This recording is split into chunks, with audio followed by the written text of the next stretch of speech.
If there's one thing you can count on with the 911 series, it's variants. And our 992 series already has quite a few. What with Carrera S and 4S, Turbo and Turbo S, Cabriolets of all the above, Targa, Targa Heritage, GT3, GT3 Touring. You get the idea. There's a lot of choice and a wide band of ability for you to choose from as well. And then you've got the configurators. Do you get ceramics? Do you get the lifting system or not? Do you decide to paint your badges in black? Do you get rear wheel steer? And surely you need all of these things, otherwise the car would be terrible, right? And amongst all these variants, the one that always gets forgotten is the base Carrera, especially one with low options. It's the least powerful, arguably the least interesting looking.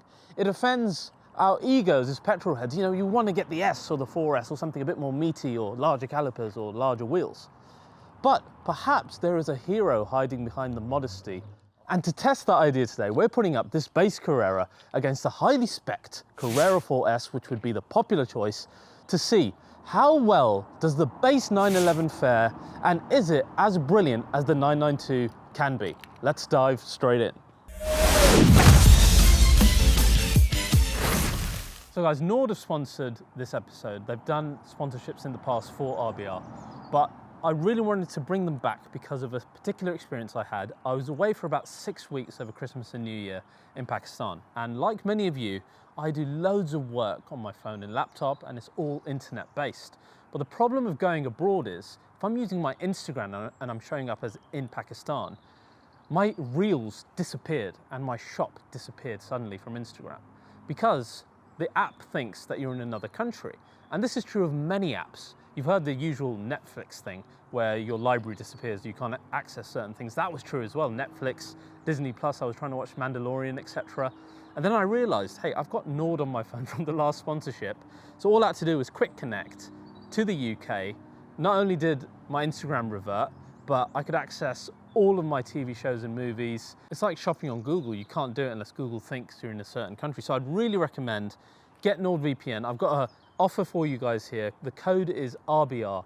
Use it, and like with me, whenever you go abroad, you can just put it on and leave it. It works in the background. You never have to think about it. And it is as if you've never left home.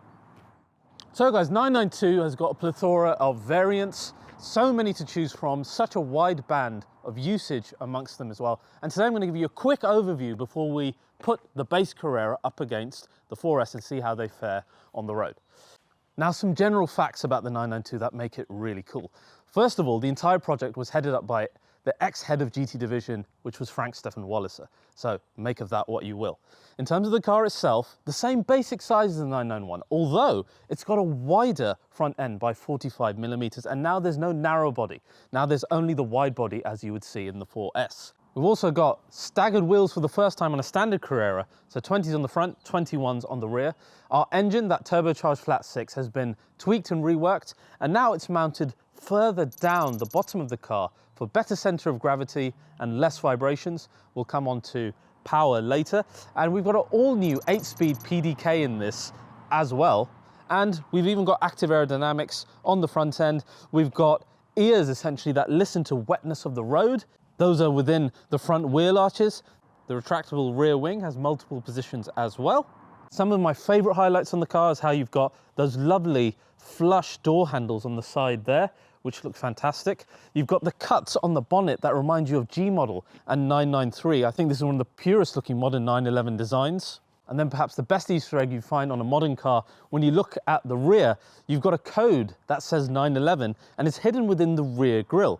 And when you look at the lines, there's 9 of them, and then you've got the 11 in the middle, and you just wouldn't know unless someone told you. What a fantastic little Easter egg that is. Then you've got tons of model options, as we said in the 992. Let's start off with the usuals. You've got the Carrera S, 444 brake horsepower, 530 Newton meters, 0 to 60 in 3.7 on the rear wheel drive, 3.6 on the 4S. Then you got the turbos. Turbo has got 580 PS, 0 to 60 in 2.8 seconds. Crazy. You think that's crazy? Then you go to the Turbo S, 650 PS, 0 to 60 in about 2.5 seconds. I had one of these cars, absolutely mental. And again, it looks wild. Then speaking of wild, of course you come to the new GT3. What a monster. all of the knowledge that Weissach has packed into the 992. We've still got a 4-litre naturally aspirated unit. You've got the option of either the 7-speed PDK or the manual. It is the epitome of sports race cars. Everybody wants one. So again, this is your track toy, and surprisingly affordable, starting at around about 120Ks if you can buy one. So among all of these choices, then you get left with our poor standard base Carrera. And you kind of look at it and you think, 380 brake horsepower, 450 Newton meters, 0-60 in 4.2 seconds. Sounds pretty forgettable. Then you see our spec sheet, tiny. Less than 2K on a Porsche is like basically having nothing on the car. So bare bones spec as far as we're concerned today. Does it lose all of its interesting bits? I don't think it does. I actually think it looks really, really good. The only thing I really miss is maybe the drop on the front of the PASM system, but you can fix that on aftermarket. Otherwise, you get all the great cues from the 992 inherently in this. In terms of the design, you still get the wide body, you still get the lovely cuts, lovely Easter egg we spoke about. We haven't got sports exhaust on this one, but it still looks okay to me. I don't think those look too bad, and as you'll see later, it still sounds quite favourable as well. Conversely then, look at our 4S today, and look at the spec sheet. It is massive. I can't fit it here. We'll have to put it maybe in 2 sections or something. Yeah, it's huge. That's over 20K worth of options on a 911, and that's pretty normal. Okay, that's pretty normal in terms of adding stuff to 911. We've got stuff like rear wheel steer, we've got the PASM drop, you've got the larger multi-spoke wheels here.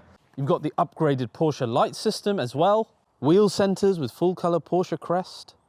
We've got a whole host of things that I'll show you inside the car as well.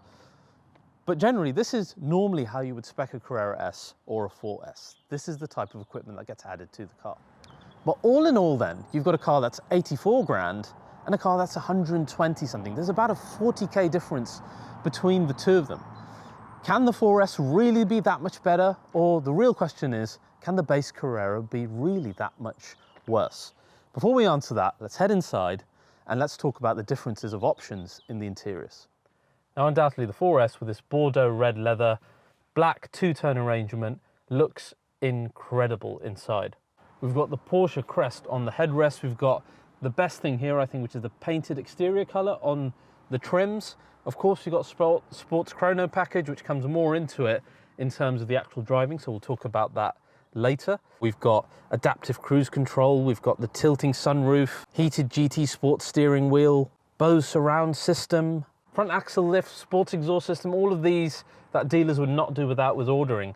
But as I said, the overall usage of the car, I've not really missed any of that.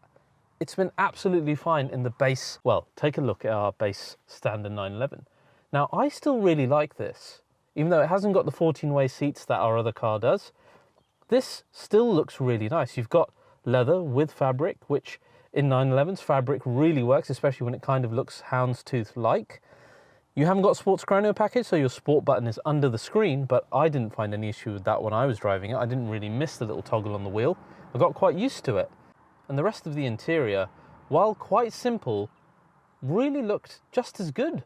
But I think this is kind of the beauty of the 911 series, that there's so many options that you can go for. You can make that base Carrera look just like this for maybe a couple of £1,000s. And I promise you, as you start to order your 911, you start to want to individualize it a little bit to your own tastes. And it's great that Porsche gives you such a range to do it with. And that story becomes even more interesting when you drive both of them back to back.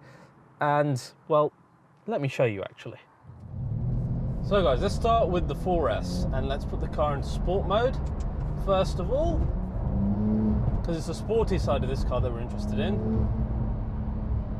First thing you'll notice when I go back into the base car is that it's quieter than this. Regardless of what you do, I would still get sports exhaust if you can. It's not the end of the world. It's not like the olden days where there was a massive difference. It's just a bit of a volume thing. But this 4S, it feels as fast as my Turbo S. I promise to God, on these kind of roads, the power on offer, although it says 444 brake horsepower, in reality it feels above 500. That's because of how light the car is and how light the car feels in the the way it drives. It is an absolutely bombastic sports car. And as I said, for all intents and purposes, really reminds me of my Turbo S. The speed you can get up to very quickly become frightening in this car. It is every bit the super sports car you expect the 911 to be. The power is always ready, so much of it, and it sounds so good for a modern car. I love it. Some nice pops and bags come from that exhaust. Definitely would option it if you can. As I said with my Turbo S, I'd be happy just with one of these, because on the road, blimey, this is fast. Rear wheel steering is an interesting one. It's much better on cars that have good front steering, like the 911 or the AMG GTR. And a car that doesn't, like the standard 8 series, it feels weird. Whereas when you've got a really good turn in, and then the rear is supporting you as well, you're literally on rails. Again, it helps this 4S stand out versus that base Carrera, just from that one option. Handling, best in class, of course, the best steering, best control of body weight, the most confidence that you could ever give a driver comes from this 911. That paired with a fantastic 8-speed gearbox and a really epic engine make this such an experience. But the thing is, you find so many of these qualities, so many of them, in that base Carrera. So, here we go, standard Carrera. I really, really love the 992. And I suspected that this standard Carrera was going to be every bit as exciting as the S and the 4S, and I'm not disappointed, even in the first 100 yards. Now, as I said, bear in mind, this is a basic, bare bone 992. Okay, list is 82 something, this is around about 84. It's not even got the sports exhaust. We've got a manually adjustable steering column here, and I'm absolutely happy with it. We've got none of the trickery of any of the options that we had in the 4S, yet it drives like an absolute dream. God blimey, what an absolute peach of a car this is. Every single corner of 992 just looks like someone's agonized over it, every single square inch of it. Much like something like a Singer, but of course they charge close to £1 million for one of their cars. This is a standard series production car that, when you look at it, seems to have been given the same love. Let's talk about the drive. It is fabulous. The steering, as I've always said on 992, probably the best electronic steering rack that you'll ever get your hands on. Am I missing PDCC and Sports Chrono package? I don't think I really am. I mean, I drive pretty fast on these roads, okay? I do push these cars, and I'm barely seeing that much difference between this and when we had the Carrera S. Of course, the 4S, a bit more power, all-wheel drive, all-year usage. You know the positives and negatives of that. But I don't think that's going to do much better than this in the snow, and you're not really going to struggle in the wet with the standard Carrera rear-wheel drive. If anything, you might have a bit more fun on the roundabouts. There is a definite weight difference that you feel between the rear-wheel drive and the four-wheel drive versions.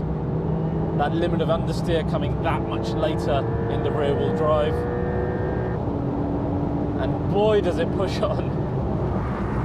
The handling is just like nothing else. You can buy a standard Carrera like this, it shames 90% of other sports cars, and just how beautifully balanced the thing is. To me, the 911 almost feels like it's that clay sculpture that a designer starts with and slowly over time perfects, taking off bits and adding other bits and perfecting the design. I feel like the history of 911 is like that. The shape, pretty much the same. The technology's improved over time. And of course, the 911 has had a decade of changes, some that we've liked, some that we haven't liked at first, and some that have improved. And I think 992 is a fantastic culmination of all of them. Now let's talk about speed. 0 to 60 is in only 4.2 seconds. Now listen, that is more than fast enough on the road. 385 brake horsepower as well. It feels very, very potent, this car. And to the people who think that that figure is slow, the 997.2 GT3 was doing pretty much the same 0 to 60 figure, and that car is not that old. If I showed you the keys to that car, you'd bite my hand off to drive it. So I promise you it's not slow. There is nary an occasion where you feel, boy, I need a little bit more power, because the engine is just so responsive. It's a wonderful power unit in this. I thought eventually it would give up steam, but it just does not. It keeps going and going and going. How is this just the base level Carrera? And I quite like the sound as well. I think if it was me, I would definitely get the sports exhaust, just for even the look of the rear, and just to get a few extra pops and burbles. But even not having it, it sounds good, doesn't it? So I didn't think I'd be saying this. I thought I'd say Carrera S is probably the best choice. It's the in-between of both of these. But you know what? I think this base Carrera is the one to have. I said it when I got my Turbo S that I'd be happy with a Carrera S if the money was a bit safer. From what I've seen of the market, the money is pretty safe on these entry-level ones as well. The 911 is a rare car in that sense. I just can't think of anything else from new at around about 80k that can give you the kind of dynamism that this has, the heritage that it has behind it, and the fabulous looks that, I mean, just look at this thing on the road. Even in base form. So there you have it. I think the base 911 Carrera, rear-wheel drive, even a zero-spec car like this is the one to have. It's going to do an amazing job for you daily, and when you want it to, it is as dynamic as you want. So sadly, I have to send this car back now. I wish I had a bit more time in it, but so I'm going to enjoy the short drive back to Reading HQ. If you've enjoyed this, please do like, subscribe, and share this video, and I'll see you guys next time.